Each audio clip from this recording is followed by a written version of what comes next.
आज के इस वीडियो में हम नायक रैंक का ओल्ड बेसिक कितना था और नया बेसिक कितना बना है इसका पूरा हिसाब किताब देखेंगे। तो फाइनली कहने का मतलब यह है कि 15 साल से लेकर के 24 साल तक नायक रैंक का कितना सैलरी बढ़ा है, कितना पेंशन उनको बढ़ करके मिला है, सारी चीजें मैं आपको प्रैक्टिकली बताऊंगा हर बार की तरह। तो पूरा एक टेबल हमने कैलकुलेट किया हुआ है, इसलिए वीडियो को शुरू से लेकर लास्ट तक जरूर देखिएगा। और हाँ, मैं आपसे ये भी जरूर रिक्वेस्ट करूंगा कि अगर अभी तक आपने एटीएच इंडिया चैनल को सब्सक्राइब नहीं किया है तो सब्सक्राइब जरूर कर लीजिए, बेल आइकन को भी दबा दीजिए सो दैट ऐसे लेटेस्ट इंफॉर्मेशन आपको हमेशा मिलते रहे। अभी क्या है कि कुछ दिन पहले ही सभी लोगों को मैसेज में कॉरिजेंडम पीपीओ का मैसेज भी आया था, और कॉरिजेंडम पीपीओ को किस तरीके से आप स्पर्स पेंशन पोर्टल पर लॉग इन करके डाउनलोड कर सकते हैं इसके बारे में हमने कंप्लीट ट्यूटोरियल बनाया था।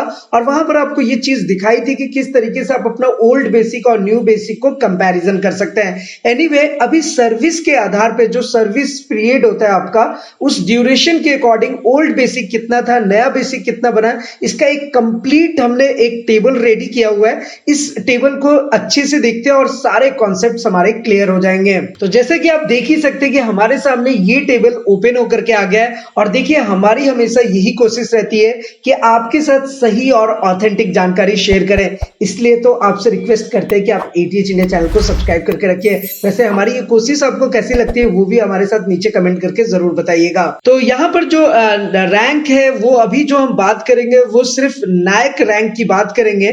तो नायक रैंक का ओल्ड बेसिक कितना था और न्यू बेसिक कितना बना है according to new corrigendum PPO, सारी चीजें मैं आपको डिटेल में बताने वाला हूं। तो इसलिए हमने इसे 3 पार्ट में डिवाइड कर लिया है। सबसे पहले तो आता है सर्विस। तो सर्विस का ड्यूरेशन क्या रहा है नायक रैंक के लिए, वो चीज हमने यहां पर मेंशन किया है। उसके बाद ओल्ड बेसिक। ओल्ड बेसिक आपका जो पीपीओ है पहले वाला, उसमें आप अपना देखेंगे तो वहां पर वही अमाउंट आपको शो होगा। और आपको ध्यान रखना है कि ये जो कैलकुलेशन है ये आपके बेसिक पेंशन पे है। अब इसके ऊपर आपको डीए डीआर मिलता है, यानी कि महंगाई राहत डीआर मिलता है, तो वो जब कैलकुलेट होगा तो वो पेंशन जो है वो आपको बढ़ करके मिलेगा। अभी जो हम बेसिक पेंशन की बात कर रहे हैं उसके लिए हमने ओल्ड बेसिक का एक टेबल बनाया, और उसके ठीक बगल में हमने न्यू बेसिक पेंशन, यानी कि आज के टाइम पर आपका कितना पेंशन बढ़ा है। तो सबसे पहले देखिए हमने जो फर्स्ट नंबर पे रखा है कि अगर आपकी सर्विस 15 साल से लेकर के 17 साल की है और आपकी रैंक नायक है, तो ऐसे में जो आपको ओल्ड बेसिक पेंशन मिलता आ रहा था वो आ रहा था 18,427 रुपए, और ऐसे में आपका जो न्यू बेसिक पेंशन है वो आपको बन गया है 20,107 रुपए।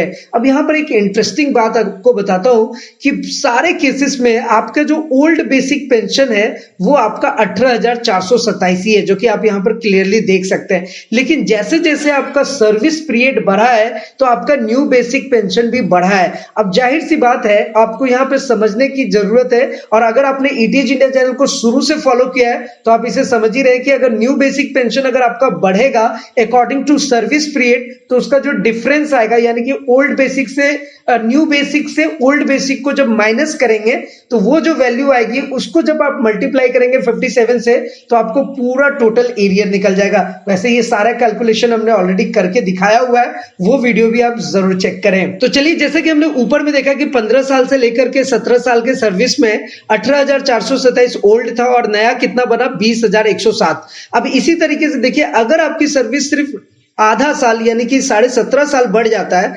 17.5 साल का है, और यहां पर भी देखिए ओल्ड बेसिक जो है वो आपका 18,427 है, लेकिन सबसे इंपॉर्टेंट चीज क्या है कि आपका थोड़ा सा पेंशन यहां पे बढ़ जाता है 20,194 रुपए। और देखिए ये जो वैल्यू है ना, ये आप अपने कॉरिजेंडम पीपीओ से मैच कर सकते हैं, क्योंकि हम जो यहां पर कैलकुलेशन लेकर के आए, जो टेबल लेकर के आए वो ऑथेंटिक टेबल है। आप अपने सर्विस पीरियड के अकॉर्डिंग इसे मैच जरूर करिएगा। अब सेम इसी तरीके से आप यहां पर भी देख सकते हैं कि अगर आपकी सर्विस पीरियड 18 साल की रही है तो ओल्ड बेसिक 18,427 था, नया यहां पर 20,307 आ गया। तो आप ये चीजें जरूर देख रहे होंगे कि जो न्यू बेसिक पेंशन है वो धीरे धीरे इंक्रीज करता जा रहा है। क्यों कर रहा है? क्योंकि आपका जो सर्विस पीरियड है वो बढ़ता जा रहा है, और ज्यादा का डिफरेंस नहीं है।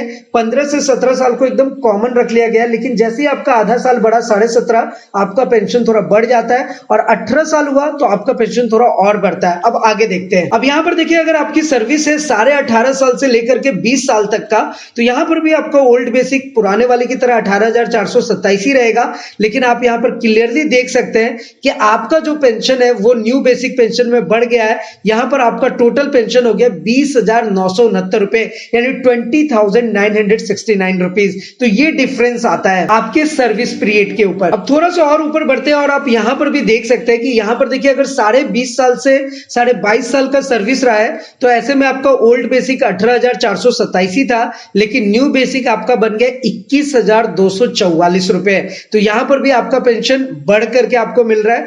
फिर यहाँ पर अगर आपकी सर्विस 23 साल से लेकर के 24 साल तक का है तो यहाँ पर भी जो आपका ओल्ड बेसिक है वो भी 18,427 रुपया ही है, लेकिन जो नया वाला बेसिक पेंशन बना है वो आप यहाँ पर देख ही सकते हैं, वो है 21,688, यानी कि 21,688 रुपीज। तो यहां से हमें समझ में क्या आ रहा है कि अगर आपकी रैंक जो है वो नायक है और आप ऐसे केस में अगर आपने 15 साल से लेकर के 24 साल तक सर्विस किया है तो आपके हर एक केस में जो ओल्ड बेसिक है वो हमेशा आपको 18,427 रुपया ही मिला है। ये आप हर एक केस में देख सकते हैं, यानी कि 15 साल से 24 साल के सर्विस पीरियड में ओल्ड बेसिक हमेशा 18,427 रहा है, लेकिन न्यू बेसिक पेंशन जो है वो 20,000 से बढ़ करके सीधे 21,688 रुपए पे चला गया है। तो ये कैसे चला गया, ये आपके सर्विस पीरियड के अकॉर्डिंग गया है। इसलिए हम सर्विस पीरियड को जरूर रखते हैं, जितना आपने सर्विस दिया है उसी के बेसिस पे हम कैलकुलेशन करते हैं। वैसे ये कैलकुलेशन आपको ऑथेंटिक मिलेगा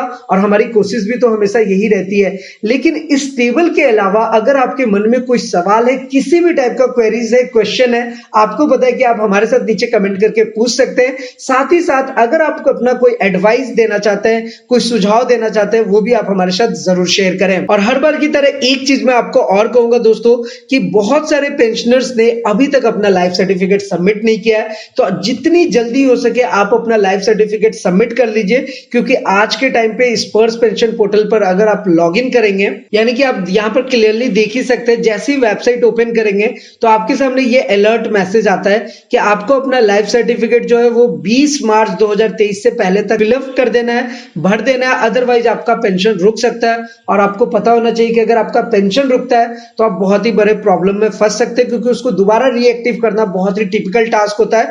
और इसलिए आप अपना स्पर्श पेंशन पोर्टल में लॉग इन करें, वहां पे चेक करें कि आपका लाइफ सर्टिफिकेट अपडेटेड है या नहीं है।